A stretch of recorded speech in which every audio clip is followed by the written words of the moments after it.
ಒಂದೂರಲ್ಲಿ ಒಬ್ಬ ಏನೂ ಕೆಲಸ ಇಲ್ಲದೆ ಸುಮ್ಮನೆ ಅಲ್ಲಿ ಇಲ್ಲಿ ಅಲೆದಾಡಿಕೊಂಡು ಓಡಾಡುವ ಮನುಷ್ಯ ಇದ್ದ. ಅವನಿಗೆ ಊಟಕ್ಕೆ ಕೊಟ್ಟರೆ ಸಾಕು, ಕೈಗೊಂದು ಬೀಡಿ, ಎಲ್ಲರ ಹತ್ರ ಒಂದು ಬೀಡಿ ಸೇರ್ತಾ ಇದ್ದ. ಅಂಥವನಿಗೆ ಒಂದಿನ ಎಲ್ಲ ಊರಿನ ಹುಡುಗರೆಲ್ಲ ಸೇರಿ, ಬಾಪ ಶಂಕರ, ಇಲ್ಲಿ ನಿಂಗೊಂದು ಟಾಸ್ಕ್ ಕೊಡ್ತೇವೆ, ಆ ಟಾಸ್ಕ್ ನೀನು ಗೆದ್ದರೆ ನಿನಗೆ ಎಷ್ಟು ಬೀಡಿ ಬೇಕು, ಇಷ್ಟು ಊಟ ಬೇಕು, ಎಷ್ಟು ದುಡ್ಡು ಬೇಕು ಎಲ್ಲ ಕೊಡ್ತೇವೆ ಅಂತ. ಸರಿ ಏನಪ್ಪ ಹೇಳಿ, ನಾ ಮಾಡ್ತೇನೆ. ಎಲ್ಲದಕ್ಕೂ ರೆಡಿ ಆದ. ನೋಡಲ್ಲಿ ದೂರ ಒಂದು ಪಾಳು ಮನೆ ಇದೆ. ಆ ಪಾಳು ಮನೆಯಲ್ಲಿ ನೀನು ಇಡೀ ರಾತ್ರಿ ಇರಬೇಕು. ನೀನು ಅಲ್ಲಿ ಹೋಗುವಾಗನಿಗೆ ಊಟ ಕೊಡ್ತೇವೆ, ಎಲ್ಲ ಕೊಡ್ತೇವೆ. ಆದರೆ ನೆಕ್ಸ್ಟ್ ಡೇ ನೀನು ಹೇಗಿದೆಯಾ ಹಾಗೆ ಹೊರಗೆ ಬರಬೇಕು. ಸರಿ ಆಯಿತು ಅಂತ ಏನು ಮಾಡ್ತಾರೆ, ಹುಡುಗರೆಲ್ಲ ಸೇರಿ 8 ಗಂಟೆ ಆಗುವ ಹೊತ್ತಿಗೆ ಅವನಿಗೆ ಕುಡಿಯೋಕ್ಕೆ, ತಿನ್ನೋಕ್ಕೆ, ಬೀಡಿ ಎಲ್ಲ ಊಟಕ್ಕೆಲ್ಲ ಕೊಟ್ಟುಬಿಟ್ಟು ಹೋಗೊಳಗೆ ಅಂತ ಹೊರಗಿಂದ ಬಾಗಿಲಾಕಿ ಬಿಡ್ತಾರೆ. ಆದರೆ ಮನೆ ಒಂದು ಎಂಥ ಮನೆ ಅಂದರೆ ಅದರೊಳಗೆ ಪಿಚಾಚಿಗಳ ಮನೆ. ಪಿಚಾಚಿ ಅಂದರೆ ಯಾರು ಸತ್ತವರೆಲ್ಲ ಇರ್ತಾಯಿದ್ರು. ಭಯ ಹಾಗಂತ ಏನು ಇದ್ದಿಲ್ಲ ಅದರಲ್ಲಿ, ಆದರೆ ಎಲ್ಲರೂ ಮಾತಾಡ್ತಾಯಿದ್ರು. ತುಂಬ ಜನ ಹಾಗೆ ಮಾತಾಡ್ತಾ, ಅದಕ್ಕೆ ಭಯ ಬರ್ತಾಯಿತ್ತು. ಯಾರ ಮನೆ ಹತ್ರ ಹೋಗ್ತಾ ಇರಲಿಲ್ಲ. ಆದರೆ ಇವನು ಶಂಕರ ಏನು ಮಾಡ್ತಾನೆ, ಒಳಗೆ ಹೋದ ಆರಾಮ. ಓಹೋ, ಎಷ್ಟೊಂದು ಟಿಫಿನ್ ಬಾಕ್ಸ್ ಓಪನ್ ಮಾಡ್ದ. ಅಯ್ಯೋ, ಇಷ್ಟು ಚೆನ್ನಾಗಿದೆ ಊಟ. ನೋಡಿದರೆ ಮೊಟ್ಟೆ ಸಾರು, ಒಂದು ಗುಂಡು ಮೊಟ್ಟೆ, ಒಂದು ಸಣ್ಣ ಮೊಟ್ಟೆ, ಒಂದು ದಪ್ಪ ಮೊಟ್ಟೆ. ನೋಡಿ ತುಂಬ ಆಸೆ ಆಗ್ತದೆ ಅವನಿಗೆ.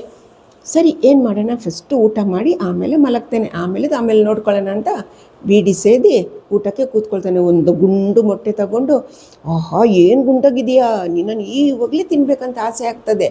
ಬೇಡ ನಿನ್ನನ್ನು ಆಮೇಲೆ ತಿಂತೇನೆ.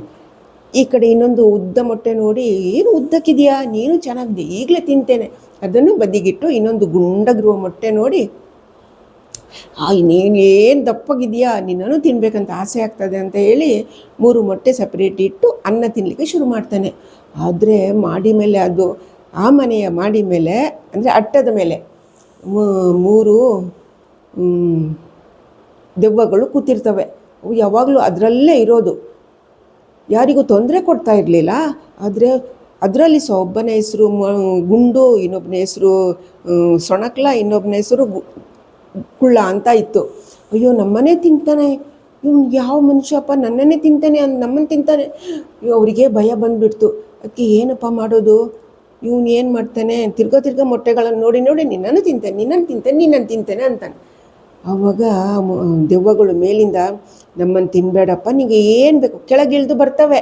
ಬಂದು ನಿನಗೆ ಏನು ಬೇಕು ಹೇಳು, ಎಷ್ಟು ಊಟ ಬೇಕು, ಎಷ್ಟು ದುಡ್ಡು ಬೇಕು, ಏನು ಬೇಕು ಎಲ್ಲ ಕೊಡ್ತೇವೆ. ಅರೆ ನಮ್ಮನ್ನು ಬಿಟ್ಟು ಬಿಡು. ನಿಮ್ಮನ್ನು ಬಿಡೋದಾ, ನೋಡಿ ಈಗ ಗುಳುಮು ಮಾಡ್ತೇನೆ ಅಂತ ಒಂದು ಗುಂಡು ಮೊಟ್ಟೆ ಕೈಯಲ್ಲಿ ಇಟ್ಕೊಳ್ತಾನೆ.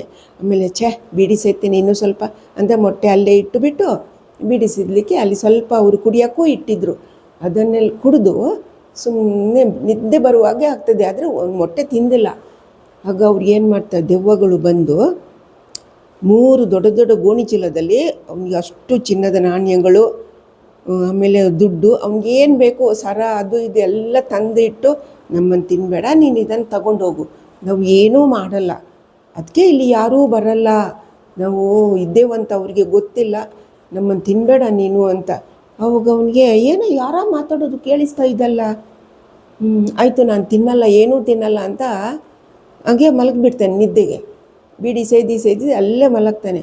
ಬೆಳಿಗ್ಗೆ 7 ಗಂಟೆ ಆಗುವಾಗ ಊರಿನ ಜನ ಎಲ್ಲ ಓಡಿ ಬರ್ತಾರೆ. ಅಯ್ಯೋ, ಬಾಗಿಲೇ ತೆಗೆದಿಲ್ಲ ಇವನು, ಬಾಗಿಲು ತೆಗೆದಿಲ್ಲ, ಸತ್ತೇ ಹೋಗಿದ್ದಾನೆ ಅಂತ.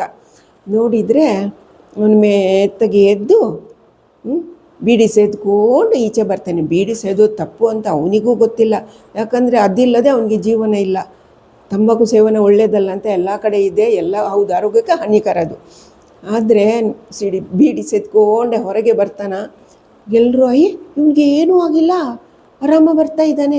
ಅವಾಗ ಅವನು ಎಲ್ಲರನ್ನು ಒಳಗೆ ಕರೆಸಿ ಅದೆಲ್ಲ ತೋರಿಸ್ತಾನೆ.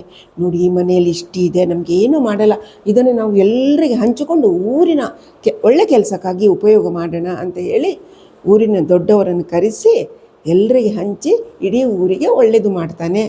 ನಾವು ಇನ್ನೂ ನಿಮಗೆ ಒಳ್ಳೆ ಕಥೆಗಳು ಬೇಕು ಅಂದರೆ ನಮ್ಮ ಟೈನಿ ಪ್ರೀ ಸ್ಕೂಲಲ್ಲಿ ಕತೆ ಹೇಳುವವರೇ ಇದ್ದಾರೆ, ಅವರನ್ನು ಸಂಪರ್ಕಿಸಬಹುದು.